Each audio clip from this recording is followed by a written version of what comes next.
झारखंड के घने जंगल, कोयले की खदानें और छोटे कस्बों की गहमा गहमी हमेशा से रहस्य और कहानियों से भरे रहे हैं। इन्हीं जंगलों के बीच बसा एक कस्बा था, चंद्रपुर, जिसका नाम था। वहाँ के लोग सदा जीवन जीते थे, लेकिन रात के अंधेरे में कुछ ऐसी घटनाएं घट रही थी जिनका कोई सुराग नहीं मिल पा रहा था। पिछले 3 महीने में कस्बे में 4 मर्द अचानक गायब हो जाते हैं। पुलिस ने लापता रिपोर्ट लिखी थी, लेकिन कोई उनका सुराग नहीं मिल पाया। और जब कभी किसी लाश की खबर आती तो वह लाश अधूरी होती थी। उसके शरीर में एक किडनी गायब मिलती थी। कस्बे में अफवाहें फैलती चली गई कि यह किसी तांत्रिक या काले धंधे वाले का काम है, लेकिन हकीकत उससे कहीं ज़्यादा ही खतरनाक थी। चंद्रपुर में एक नई औरत आई थी जिसका नाम था समीरा। उम्र उसकी लगभग 28 साल थी। सांवली थी, लेकिन बेहद ही आकर्षक लगती थी। उसकी आंखों में एक अजीब सी चमक थी, जैसे किसी को देखते ही वश में कर ले रही हो। वह कस्बे के बस स्टैंड के पास किराए के मकान में रह रही थी। लोगों से कहती कि वह यहाँ पर हैंडलूम का काम शुरू करना चाहती है। कारीगरों से कपड़े बनवाकर वह शहरों में बेचेगी। दोस्तों, समीरा जल्दी ही कस्बे में चर्चा का विषय बन गई थी। उसका पहनावा सादा था, लेकिन अंदाज एकदम मनमोहक था। जवान लड़के, शादीशुदा मर्द, यहाँ तक कि बड़े अफसर तक उससे बातचीत करने का मौका ढूंढते थे। समीरा सबको मुस्कुरा कर जवाब देती थी, लेकिन किसी को अपने करीब नहीं आने देती थी। यही रहस्य और उनसे खतरनाक बना देती थी। दोस्तों, लेकिन असलियत कुछ और ही थी। समीरा दरअसल एक अंतर्राष्ट्रीय अंग तस्करी गिरोह से जुड़ी हुई थी। वह यहाँ मर्दों को फंसाने, उसका विश्वास जीतने और फिर उन्हें अपना शिकार बनाने के लिए आई थी। दोस्तों, एक रात जब कस्बे का व्यापारी, जिसका नाम होता है रमेश अग्रवाल, जो बीवी बच्चों से ऊब चुका था, समीरा के कमरे तक पहुंचता है। समीरा ने पहले तो झिझक दिखाई, लेकिन फिर धीरे धीरे उसे अपने कमरे के अंदर बुला लिया। शराब, हंसी और रात का जादू रमेश को खुद को रोक नहीं पाया था। लेकिन जब वह सुबह उठता है तो उसे एहसास होता है कि उसके शरीर में एक अजीब सा दर्द है। वह पूरी तरह से कमजोरी महसूस कर रहा था। समीरा कहीं नहीं थी। जब डॉक्टर के पास वह जाता है तो चौंक जाता है कि उसके शरीर में एक किडनी गायब मिलती है। डर और शर्म के मारे रमेश ने किसी को यह बातें नहीं बताई थी। बस पुलिस में गायब होने की झूठी कहानी बनाकर पुलिस वालों को बता दिया था। दोस्तों, धीरे धीरे समीरा ने अपनी जाल में और मर्दों को फंसाया था।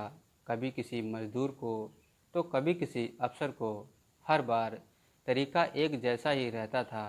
पहले प्यार और फिर अपनापन, फिर शराब और रात, और उसके बाद बेहोशी की दवा।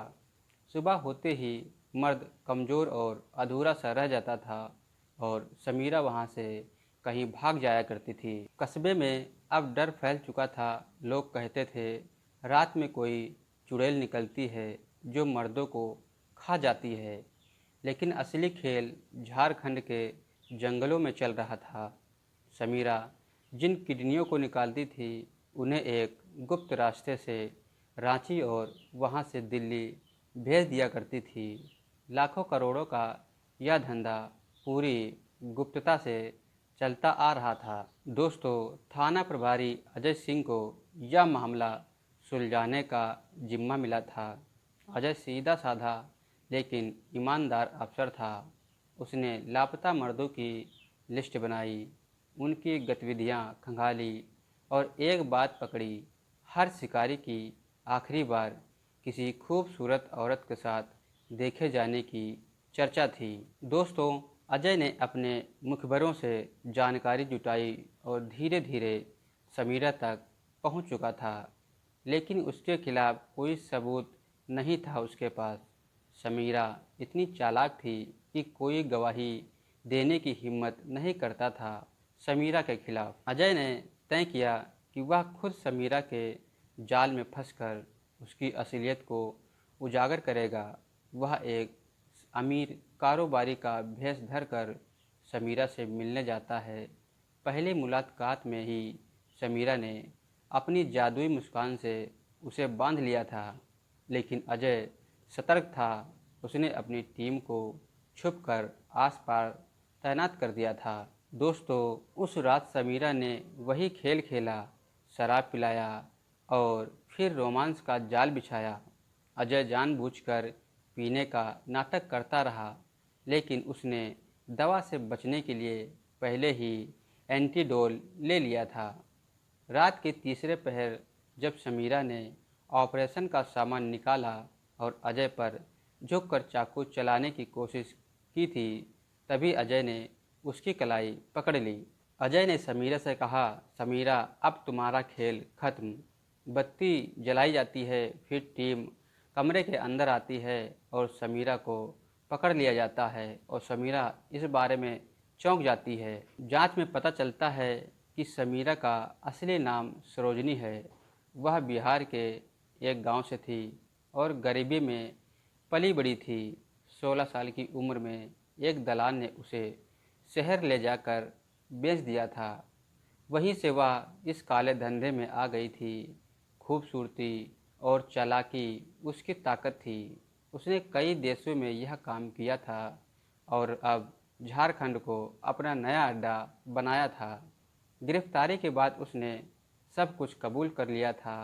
कैसे वह मर्दों को फंसाती है, कैसे किडनी निकालती है और कैसे उन्हें तस्करों तक पहुंचाती है। दोस्तों, समीरा को जेल भेज दिया जाता है, लेकिन कस्बे के लोग आज भी उसे याद करते हैं।